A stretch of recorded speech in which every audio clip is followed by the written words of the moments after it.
A los pies del Maestro. Jiddu Krishnamurti. Alcione.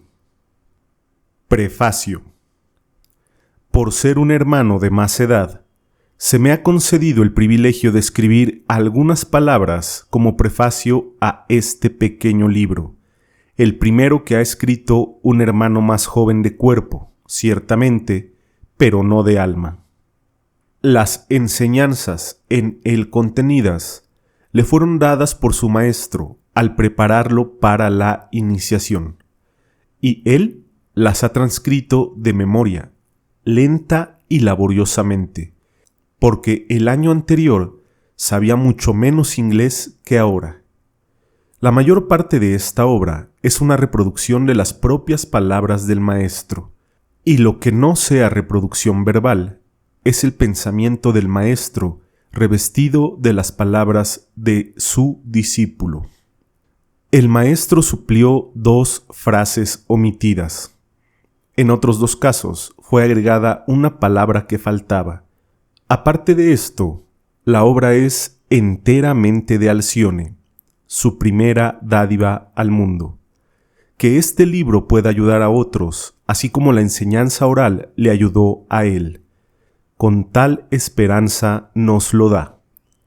Pero las enseñanzas tan solo pueden ser fructíferas si las vivimos, como él las ha vivido desde que brotaron de los labios de su maestro. Si el ejemplo es seguido a la par que el precepto, entonces la gran puerta que se abrió al escritor se abrirá para el lector, y sus pies hollarán el sendero. Annie Besant, diciembre de 1910. A los que investigan. De lo irreal, condúceme a lo real. De las tinieblas, condúceme a la luz. De la muerte, condúceme a la inmortalidad. Proemio. Estas no son palabras mías. Son las palabras del Maestro quien me enseñó. Sin él, nada hubiera yo podido hacer, mas con su ayuda he puesto mis pies en el sendero. Tú también deseas hollar el mismo sendero, y así, las palabras que él pronunció para mí te servirán para lograrlo si las obedeces. No basta decir que son bellas y verdaderas. Aquel que quiera triunfar deberá hacer exactamente cuanto ellas prescriben. Un hambriento no se satisface mirando la comida y diciendo que está buena. Preciso es que extienda la mano y coma. De igual modo, no basta que tú escuches la palabra del maestro, debes poner en práctica cuanto él dice, atento a cada palabra, cumpliendo cada indicación. Si alguna indicación no fuere seguida, si pasara inadvertida una palabra, estarán perdidas para siempre, porque él no las repite. 4 son los requisitos para este sendero: discernimiento, ausencia de deseo, recta conducta, amor. Trataré de explicarte cuanto el maestro me ha dicho acerca de cada uno. 1. Discernimiento. El primero de estos requisitos es el discernimiento, por lo cual entendemos generalmente la facultad de distinguir entre lo real y lo irreal, que conduce a los hombres a entrar en el sendero. Es esto y mucho más aún, y debe practicarse no solo al comienzo del sendero, sino a cada paso que en él se diere, cada día hasta el fin. Entras tú al sendero porque has aprendido que solamente en él pueden encontrarse aquellas cosas que merecen ser alcanzadas.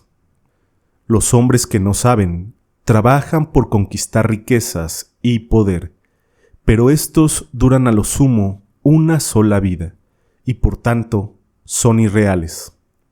Hay cosas más grandes que esas, cosas que son reales y perdurables, y una vez descubiertas, se extingue el deseo por las otras.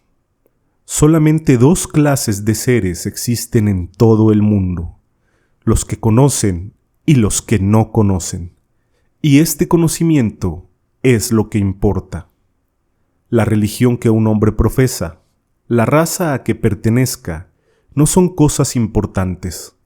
Lo único que realmente importa es este conocimiento, el conocimiento del plan de Dios para los hombres.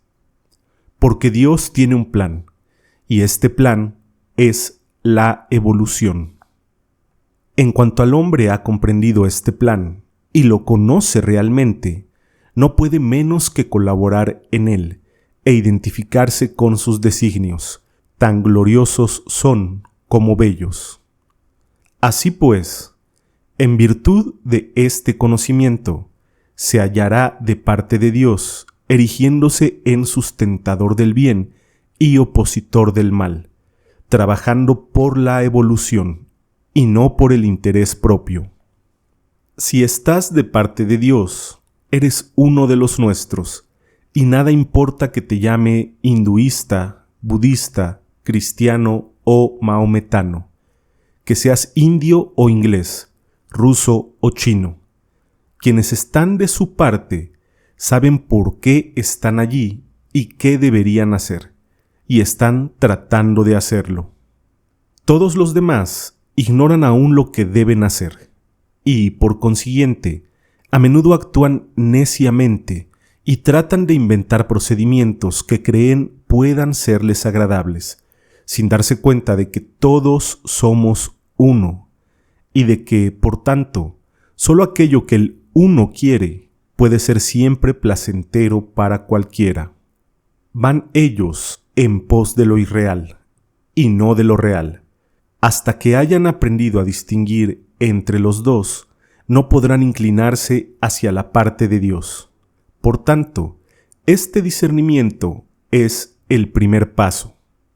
Mas, aún después de hecha la elección, debes recordar todavía que entre lo real y lo ilusorio hay muchas variedades y que se debe discernir todavía entre lo recto y lo erróneo, entre lo que tiene importancia y lo que no la tiene, entre lo útil y lo inútil, entre lo verdadero y lo falso, lo egoísta y lo desinteresado. No debería ser difícil la elección entre lo recto y lo erróneo, puesto que aquellos que quieren seguir al Maestro han decidido practicar el bien a toda costa. Pero el cuerpo y el hombre son dos cosas diferentes, y lo que el hombre quiere no es siempre lo que el cuerpo desea. Cuando tu cuerpo deseara algo, detente y reflexiona si tú realmente lo deseas, porque tú eres Dios, y querrás solamente aquello que Dios quiere, pero es preciso que tú busques en la profundidad de tu ser hasta encontrar al Dios en tu interior y escuchar su voz, que es tu voz. No confundas tus cuerpos, ni el físico, ni el astral, ni el mental, con tu yo. Cada uno de ellos pretenderá ser el yo, a fin de lograr lo que desea, pero tú debes conocerlos a todos y reconocerte a ti mismo como su dueño. Cuando hay trabajo que debe ser hecho, el cuerpo físico pide reposo, salir de paseo, alimento o bebida, y el hombre que no tiene conocimiento se dirá: yo quiero hacer estas cosas y debo hacerlas, pero el que sabe dice: este que desea no soy yo, y es preciso que espere. A menudo, cuando se presenta una oportunidad de ayudar a alguien, el cuerpo físico dice: «¿Cuánta molestia será para mí? Mejor es que lo haga otro». Pero el hombre replica a su cuerpo: «Tú no me impedirás ejecutar una buena obra». El cuerpo es un animal a tu servicio, el corcel sobre el cual cabalgas. Por consiguiente, debes tratarlo bien y cuidarlo. No debes fatigarlo demasiado. Hay que nutrirlo convenientemente, tan solo con alimentos y bebidas puras, manteniéndolo siempre escrupulosamente limpio, libre de la menor mancha de suciedad. Porque sin un cuerpo perfectamente limpio y sano, no podrás llevar a cabo el arduo trabajo de preparación, ni podrás soportar el esfuerzo incesante que ello requiere. Pero tú debes ser siempre quien domine a tu cuerpo, y no el cuerpo quien te domine. El cuerpo astral tiene sus deseos por docenas. Querrá que tú montes en cólera, que digas palabras ásperas, que sientas celos, que codicies el dinero, que envidies las ajenas posesiones, que te dejes abatir por el desaliento. Deseará todas esas cosas y muchas más, no porque desee hacerte daño, sino porque gusta de las vibraciones violentas y le place cambiarlas continuamente. Pero tú no necesitas ninguna de esas cosas, y por tanto debes discernir entre tus necesidades y las de tu cuerpo astral.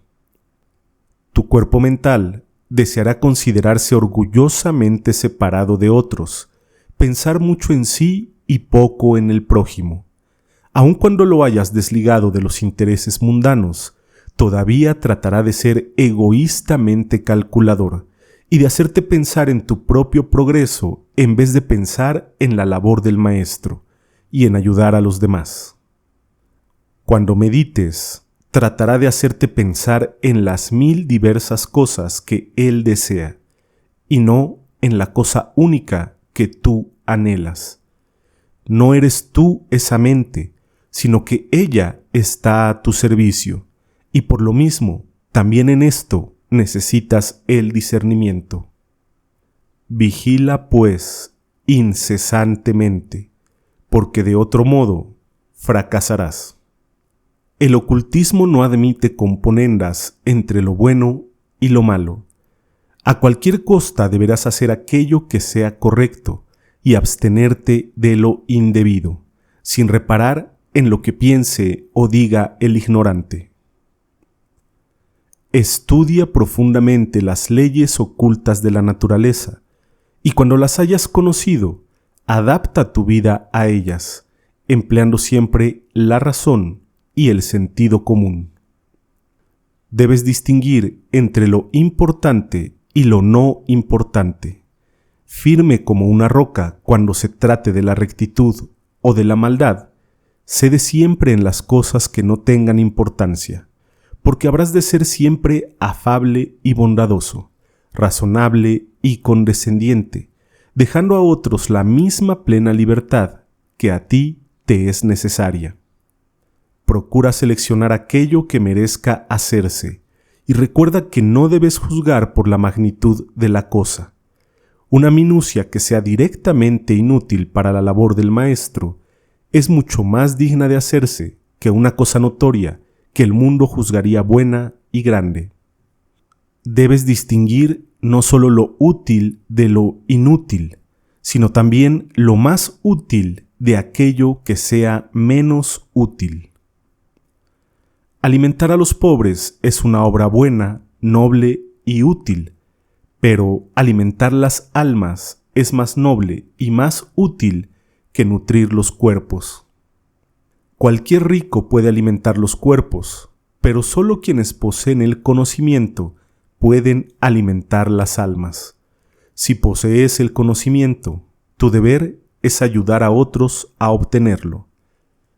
Por muy sabio que seas, te falta mucho por aprender en este sendero, a tal grado que aquí también necesitas el discernimiento para elegir cuidadosamente lo que valga la pena aprender. Todo conocimiento es útil, y algún día alcanzarás todo el saber, pero mientras poseas solo una parte, procura que esta parte sea la más útil. Dios es sabiduría a la par que amor, y cuanta mayor sea tu sabiduría, tanta mayor parte de él podrás manifestar. Estudia, pues, pero ante todo, estudia aquello que más te capacite para ayudar a otros. Persevera pacientemente en tus estudios, no con el fin de que los hombres te consideren sabio, ni aun por la felicidad de ser sabio, sino porque tan solo el hombre que sabe puede ayudar sabiamente.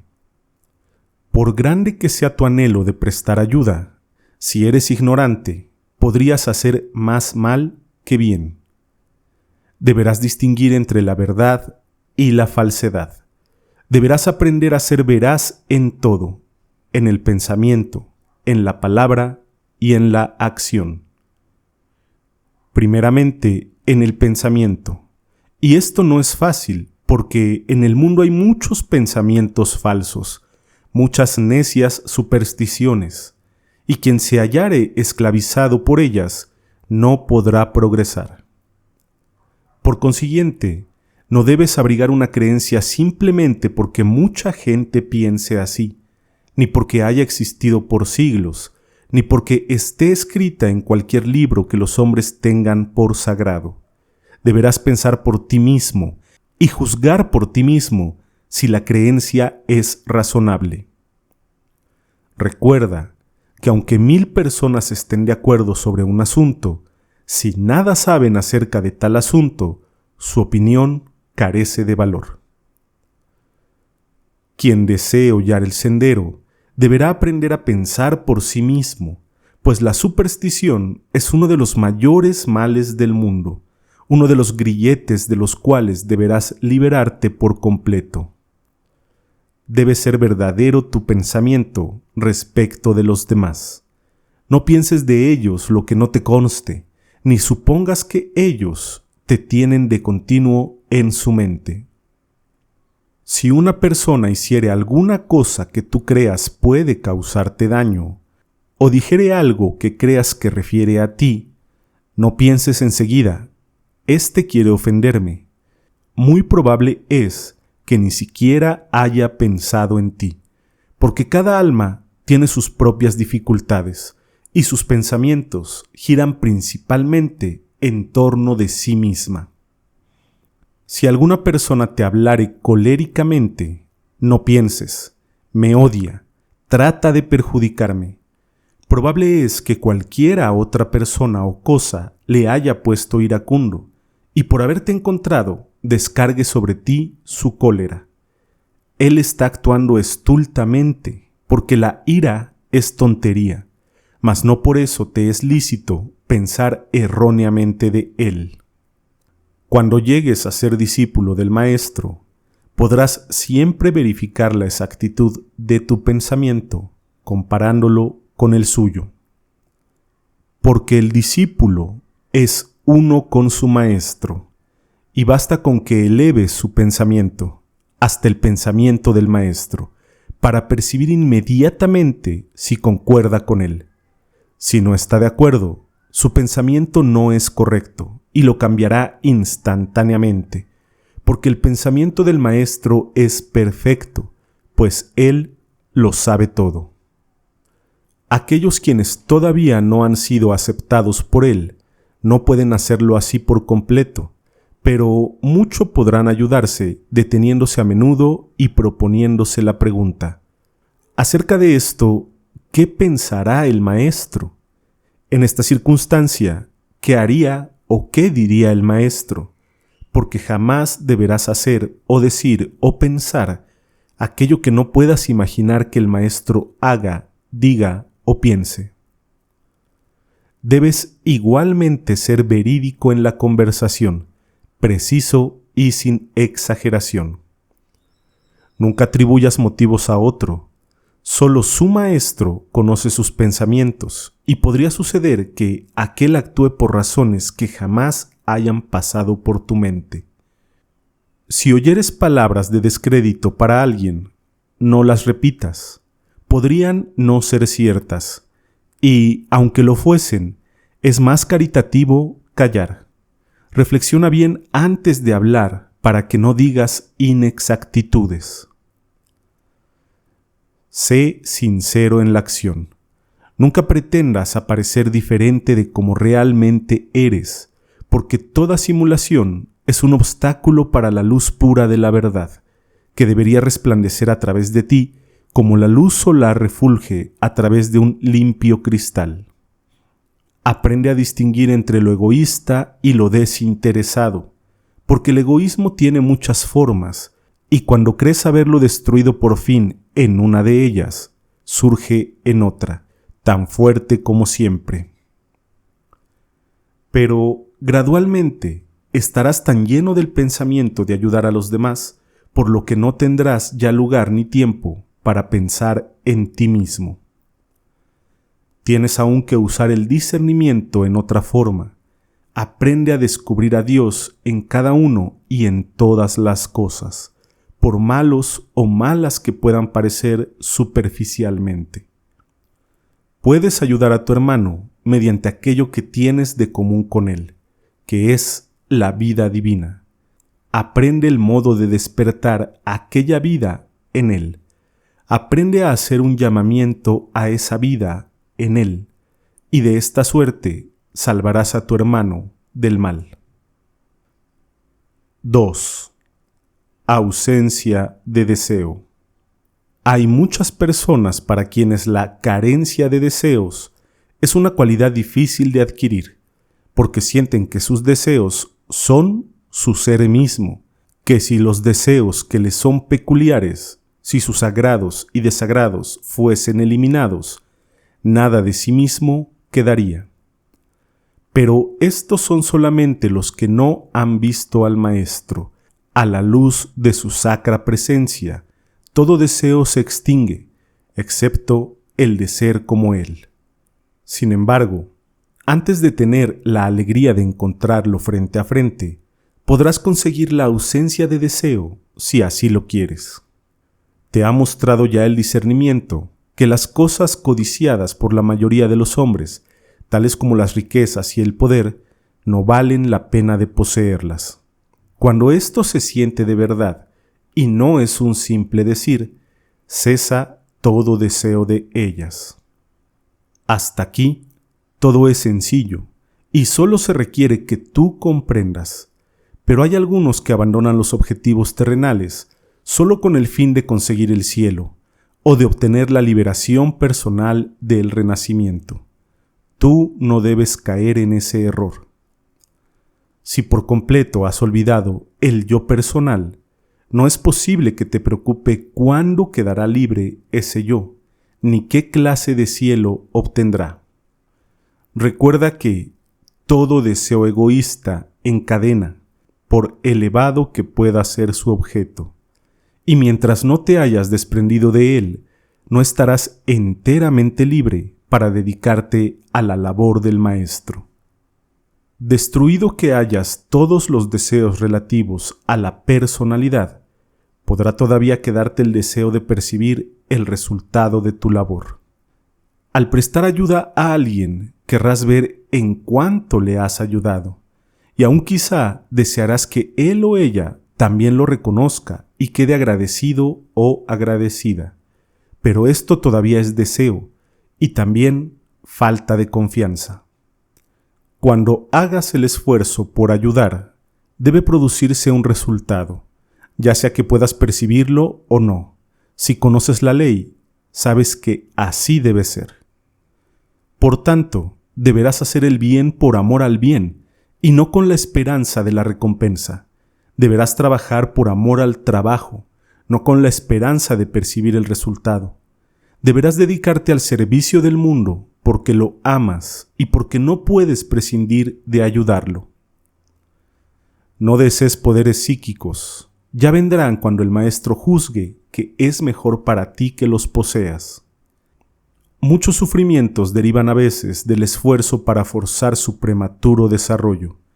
Quienes así los poseen es a menudo alucinado por engañosos espíritus de la naturaleza, o llegan a envanecerse y piensan que no pueden equivocarse, y en todo caso, el tiempo y la energía que su adquisición requieren podrían haberse empleado en trabajar por los demás. Tales poderes vendrán en el curso de tu desarrollo. Deben, sin duda, venir si el Maestro considera que te será útil su posesión anticipada.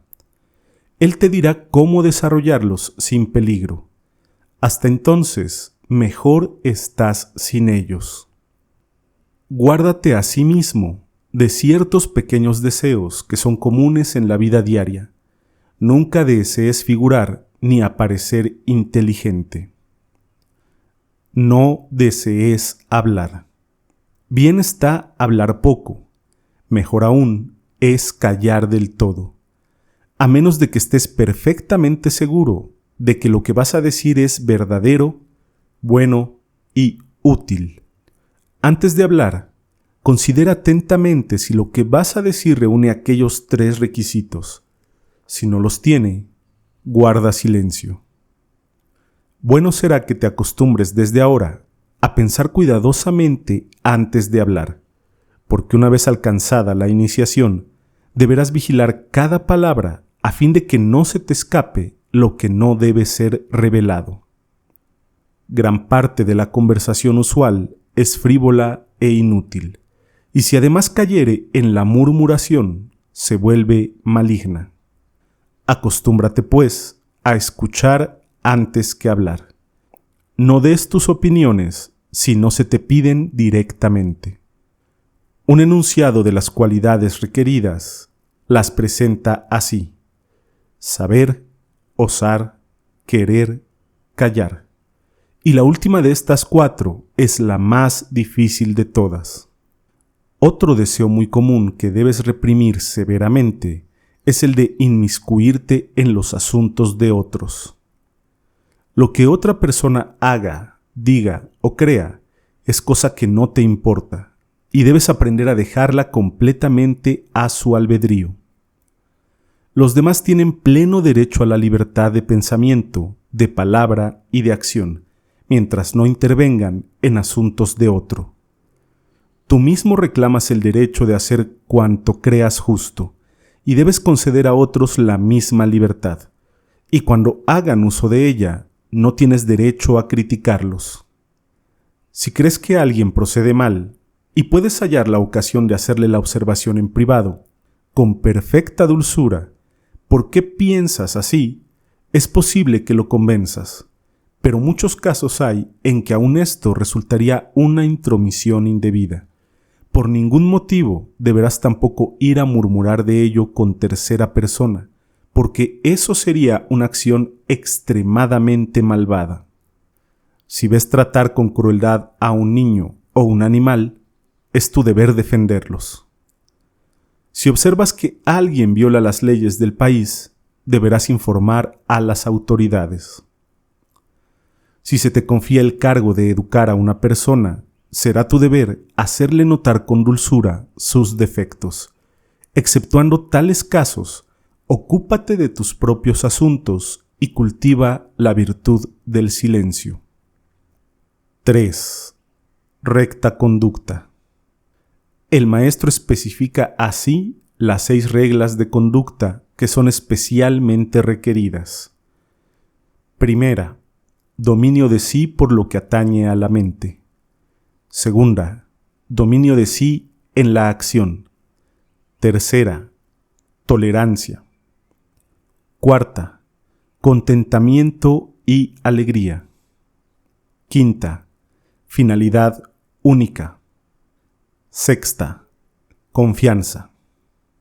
Sé que a menudo algunas de estas reglas han sido denominadas de diferente modo, como también los nombres de las cualidades, pero en ambos casos yo he adoptado los nombres que el maestro se sirvió al explicármelas. Primera, dominio de sí por lo que atañe a la mente. La cualidad de ausencia de deseo demuestra que el cuerpo astral debe ser dominado, lo cual implica que deberá hacerse otro tanto con el cuerpo mental. Esto significa control del carácter para no experimentar ni cólera ni impaciencia, control de la mente para que tu pensamiento pueda estar siempre calmado y sereno. Y mediante el cuerpo mental, control de tus nervios para que sean lo menos posible susceptibles de irritación. Esto último es difícil, porque al tratar de prepararte para el sendero, no puedes impedir que tu cuerpo se vuelva más sensitivo, al grado de que sus nervios se perturbarán fácilmente al menor ruido o choque, y se resientan agudamente a cualquier presión, pero precisa evitarlo lo mejor que puedas. La mente tranquila implica también el valor que da ánimo para afrontar sin temor las pruebas y dificultades del sendero. Significa además la firmeza que permita soportar fácilmente las molestias de la vida cotidiana y evitar la angustia incesante por cosas sin importancia, que absorbe la mayor parte del tiempo de mucha gente. El maestro enseña que ninguna importancia tiene para el hombre lo que provenga del exterior. Tristezas, dificultades, enfermedades, pérdidas. Todas estas cosas han de ser consideradas por él como nada, y no permitirá que perturben la calma de su mente. Estos males son el resultado de acciones anteriores y, cuando sobrevengan, deberá soportarlos alegremente, recordando que todo mal es transitorio y que tu deber es permanecer siempre gozoso y sereno. Tales cosas pertenecen a tus vidas pasadas, no a esta. No puedes alterarlas, por tanto es inútil que te aflijas. Piensa más bien en lo que estás haciendo ahora y que sí puedes alterar, porque de eso dependerán los acontecimientos de tu siguiente vida. No cedas jamás a la tristeza ni a la depresión. La depresión es reprobable porque contagias a los demás y les dificultas más su vida, cosa que no tienes el derecho de hacer. Por eso, si alguna vez te invade, deséchala de inmediato. Aún de otra manera deberás dominar tu pensamiento. No le permitas vagar. Aplica todo tu pensar sobre cualquier cosa que hagas para que resulte perfectamente bien hecha. No permitas ociosidad a tu mente. Antes bien, ten siempre en reserva buenos pensamientos para que se presenten tan luego como aquella quede libre. Emplea diariamente el poder de tu pensamiento en propósitos benéficos. Sé una fuerza a favor de la evolución. Piensa cada día en alguien de quien sepas que está afligido o sufriendo o necesitado de ayuda, y vuelca sobre él el caudal de tu amoroso pensamiento. Guárdate el orgullo, porque el orgullo procede tan solo de la ignorancia. El hombre carente del conocimiento se imagina que es grande, que ha llevado a cabo estas o aquella gran acción. El hombre sabio conoce que solo Dios es grande y que toda buena obra es hecha tan solo por Dios. Segunda, dominio de sí en la acción. Si es tu pensamiento cual debería ser, pocas dificultades tendrás al actuar, mas no olvides que para ser útil a la humanidad debe el pensamiento traducirse en obras. Que no haya pereza, sino actividad constante en buenas labores, pero debes hacer tu propio deber y no el de otro, a menos que lo hagas con su permiso y con la mira de ayudarlo. Deja que cada cual haga su propio trabajo a su propio modo. Está siempre dispuesto a ofrecer ayuda cuando se necesite, pero nunca te entrometas. Para muchas personas, la cosa más difícil del mundo es aprender a ocuparse de sus propios asuntos. Pero esto es precisamente lo que debes hacer. Por el hecho de que intentas emprender una labor más elevada, no te es lícito descuidar tus deberes ordinarios, pues mientras éstos no estén cumplidos, no quedarás libre para otro servicio. No te impongas nuevos deberes mundanos, pero desempeña a la perfección aquellos que ya tienes contraídos.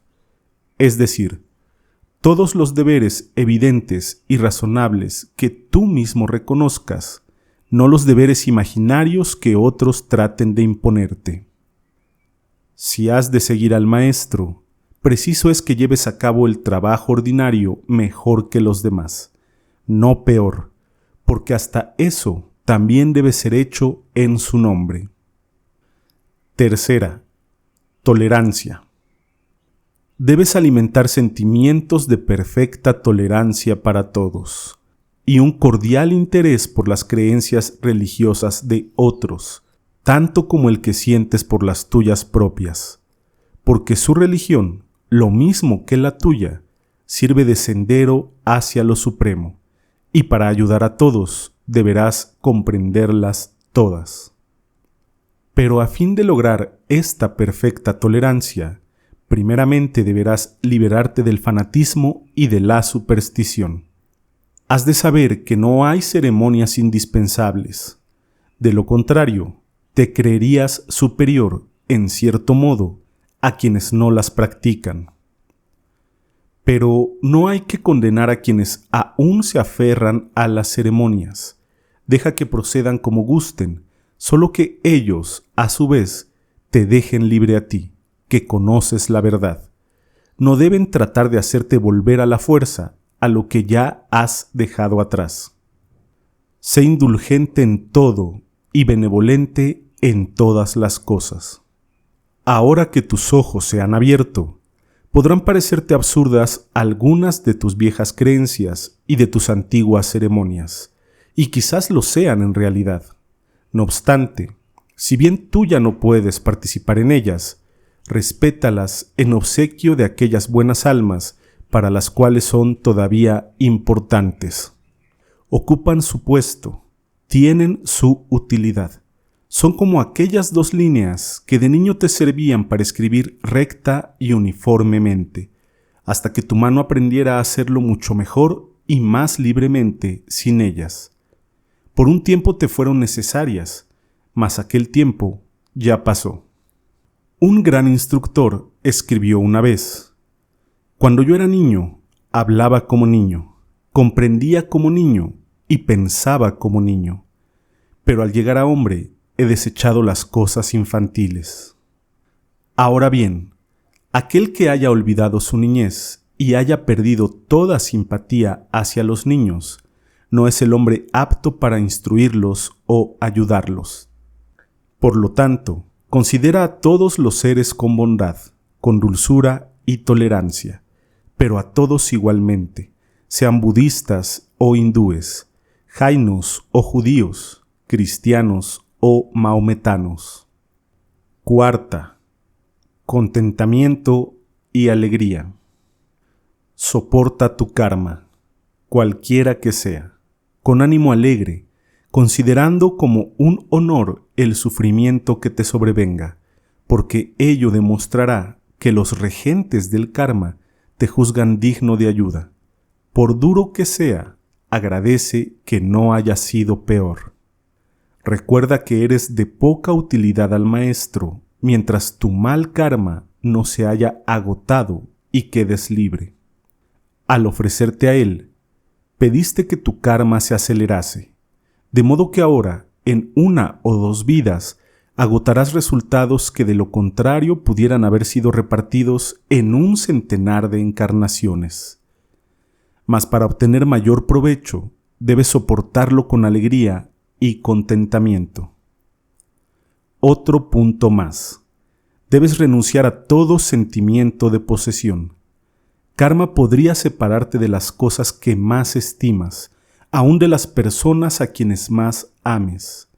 También en este caso, deberás estar contento y pronto a desprenderte de cualquier cosa y de todo. A menudo necesita que el maestro transmita su fuerza a otros por mediación de su servidor, y no podrá hacerlo si su siervo se deja abatir por la depresión. Por tanto, sea el contentamiento una regla de tu vida. 5. Finalidad única. El único objetivo que deberás poner ante ti será el de hacer la obra del maestro. Nunca debes olvidarlo, sea cual fuere otra labor que pudiera presentarse. De hecho, nada más podrá presentarse, pues todo trabajo útil y desinteresado es labor del maestro, y por él debes hacerlo. Y deberás poner toda tu atención en cada parte a medida que lo hagas, para que resulte lo mejor posible. Aquel mismo instructor escribió también: cualquier cosa que hiciereis, hacedla de todo corazón, como para el Señor y no para los hombres. Piensa en cómo harías una tarea si supieras que el maestro habría de venir de pronto a examinarla. Justamente así debes hacer todo tu trabajo. Quienes más conocen sabrán mejor todo lo que aquel versículo significa, y aún hay otro semejante y mucho más antiguo. Cualquier labor que cayere en tus manos, hazla con toda tu alma. La finalidad única significa también que nada deberá apartarte, ni por un momento, del sendero en el cual has entrado, ni las tentaciones, ni los placeres del mundo, ni aun efecto terrestre alguno deberán jamás desviarte. Porque tú mismo has de llegar a unificarte con el sendero, a tal punto que éste debe ser parte de tu naturaleza, que lo sigas sin necesidad de pensarlo y sin que te sea posible apartarte de él. Tú, la mónada, lo has decidido así. Separarte del sendero equivaldría a separarte de ti mismo. Séptima, confianza. Es preciso que tengas confianza en tu maestro. Debes confiar en ti mismo. Si has visto al maestro, tendrás la más completa confianza en él a través de muchas vidas y muchas muertes. Si no lo has visto aún, trata, sin embargo, de forjarte una idea de él y de tener fe en él, pues si no, ni aun él podría ayudarte. Si no hay perfecta confianza, no puede producirse el perfecto influjo de amor y de fuerza. Debes tener confianza en ti mismo. ¿Dices que te conoces demasiado bien? Si así lo sientes, de hecho, no te conoces. Te es conocida solamente la débil cáscara externa, que con frecuencia ha caído en el fango. Pero tú, el verdadero tú, eres una chispa de la propia divina flama, y Dios, que es omnipotente, mora en ti, y por esta razón nada existe que tú no puedas hacer si quieres lograrlo. Di a ti mismo, lo que el hombre ha hecho, el hombre puede hacer. Yo soy un hombre, y a la vez Dios en el hombre.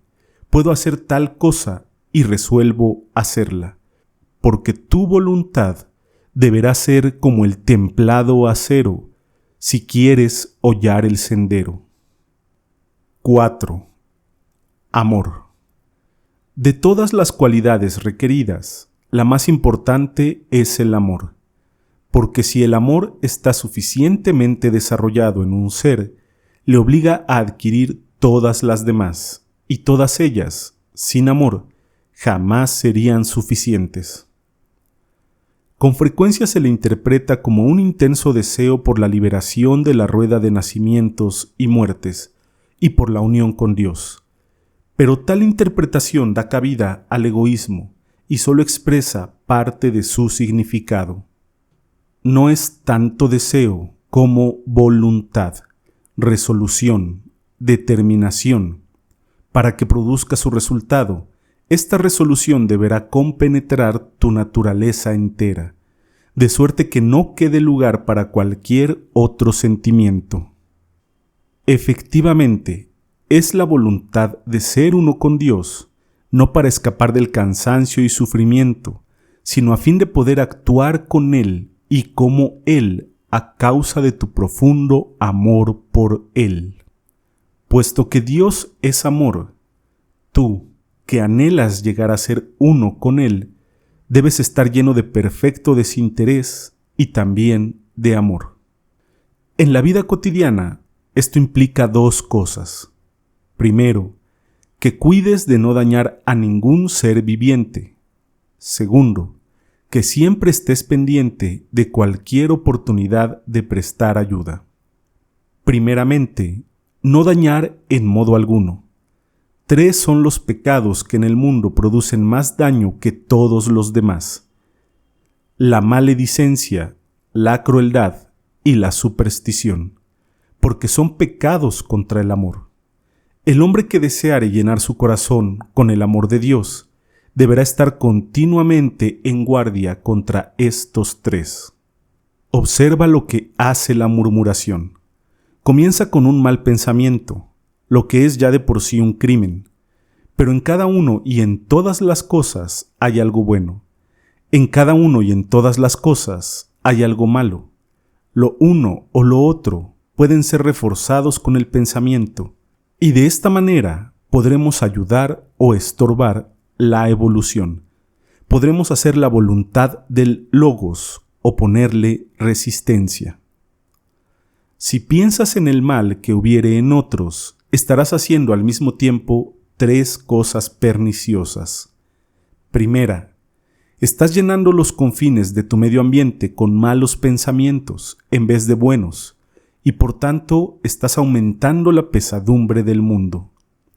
Segunda, si en aquella persona existiera el mal en que piensas, estarás fortaleciéndolo y alimentándolo, y por tanto estarás empeorando a tu hermano en vez de mejorarlo. Pero generalmente el mal no se encuentra allí, solamente lo has imaginado. Entonces tu mal pensamiento le sirve a tu hermano de tentación para el mal obrar, porque si él no es aún perfecto, podrás inducirlo a que sea lo que de él piensas. Tercera, llenas tu propia mente de malos pensamientos en vez de buenos, y así obstruyes tu propio crecimiento y te conviertes, para los ojos capaces de ver, en un objeto repulsivo y apenante, en vez de bello y amable. No contento con haber causado todo este mal a sí mismo y a su víctima, el murmurador hace cuanto puede por asociar a otros a su delito. Les narra con ardor su maligna historia, con la esperanza de que la crean, y aquellos se unen a él para acumular malos pensamientos sobre la desgraciada víctima. Y esto se repite día tras día, y es hecho no por una sola persona, sino por millares. ¿Comienzas ahora a comprender cuán bajo, cuán terrible es este pecado? Debes evitarlo por completo. Nunca hables mal de nadie y rehúsa escuchar a quien se exprese mal de otro, haciéndole observar con dulzura. Quizá no sea verdad, y si lo fuese, es más caritativo no hablar de ello. Por lo que respecta a la crueldad, la hay de dos especies, intencional e involuntaria. La crueldad intencional consiste en hacer sufrir deliberadamente a otro ser viviente. Este es el mayor de todos los pecados, obra más bien de un demonio que de criatura humana. Tal vez dirás que ningún hombre sería capaz de tanto, pero los hombres lo han hecho a menudo y todavía lo hacen diariamente. Lo hicieron los inquisidores, lo hicieron muchas personas religiosas en nombre de su religión. Los vivisectores lo hacen, y para muchos maestros de escuela eso es habitual. Todas esas personas tratan de excusar su brutalidad diciendo que tal es la costumbre, pero un crimen no deja de ser crimen porque muchos lo cometan. Karma no toma en consideración la costumbre, y el karma de la crueldad es el más terrible de todos. En la India, al menos, no puede haber excusa respecto de tales costumbres, porque el deber de no hacer sufrir es bien conocido por todos. La suerte reservada al cruel debe caer también sobre todos aquellos que intencionalmente se dedican a matar criaturas de Dios, y a eso llaman deporte. Bien sé que nada de esto harías tú, y que, por razón del amor a Dios, abiertamente protestarás en contra de ello cuando la oportunidad se presente. Pero existe una crueldad en el lenguaje, tanto como en la acción, y el hombre que dice una palabra con el intento de herir a otro es reo del mismo delito. Esto tampoco lo harás tú, pero a veces una palabra descuidada daña tanto como una maligna. Por tanto, debes estar en guardia contra la crueldad involuntaria. Esta deriva frecuentemente de una falta de reflexión. ¿Podrá un hombre estar tan lleno de codicia y de avaricia que ni se le ocurra pensar en los sufrimientos que ocasiona a los demás, pagándoles demasiado poco o dejando que pasen hambre su mujer y sus hijos? Otro pensará solamente en su propia lujuria, sin importarle el número de almas y cuerpos que arruina al satisfacerla. Por evitarse algunos minutos de molestia, otro hombre descuida el pago oportuno a sus operarios, sin pensar en las dificultades que eso les acarrea. Son muchos los sufrimientos causados precisamente por descuido, por el olvido de pensar en cómo una acción afectará a los demás. Pero karma no olvida jamás, ni toma en cuenta el hecho de que los hombres olviden. Si quieres entrar en el sendero, debes reflexionar en las consecuencias de aquello que haces, para no ser culpable de crueldad inconsciente. La superstición es otro mal muy poderoso y ha sido causa de muchas y terribles crueldades. El hombre que es esclavo de ella desprecia a otros que son más sabios y trata de forzarlos a que procedan como él.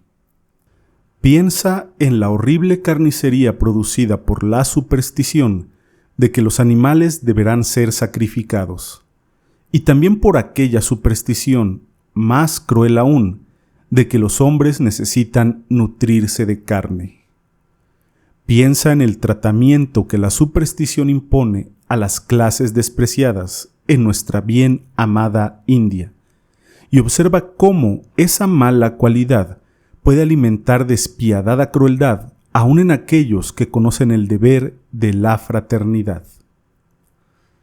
Muchos crímenes han cometido los hombres en nombre del Dios del amor, movidos por esta pesadilla de la superstición. Sé, pues, muy cauto, para que de ella no quede en ti ni el menor vestigio. Debes evitar estos 3 grandes crímenes, pues son fatales a todo progreso, porque son pecados contra el amor. Pero no solamente debes abstenerte así del mal, también deberás ser activo en el bien obrar.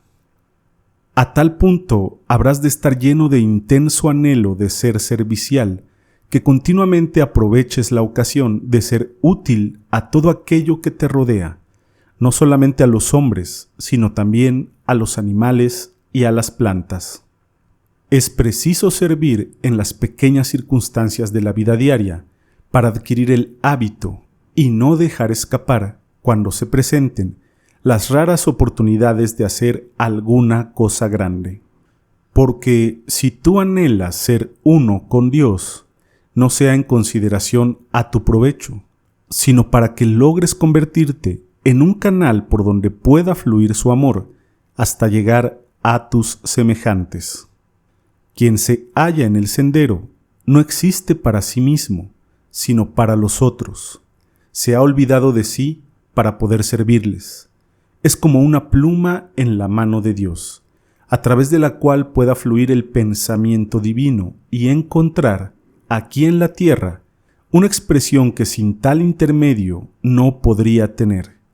Pero al mismo tiempo es un viviente penacho de fuego, irradiando sobre el mundo el divino amor que inunda su corazón. La sabiduría que capacita para ayudar. La voluntad que dirige a la sabiduría. El amor que inspira a la voluntad. He ahí las cualidades por adquirir. Voluntad, sabiduría y amor son los 3 aspectos del logos. Y vosotros, los que desean ponerse a su servicio, deberán manifestar estos aspectos en el mundo. Quien la palabra del Maestro anhele, de sus mandatos póngase en escucha, y entre el fragor de la terrena lucha, la escondida luz, atento cele. Sobre el inquieto y mundanal gentío, del Maestro atisbe la señal más leve, y oiga el susurro que su voz eleve, del mundo entre el rugiente griterío.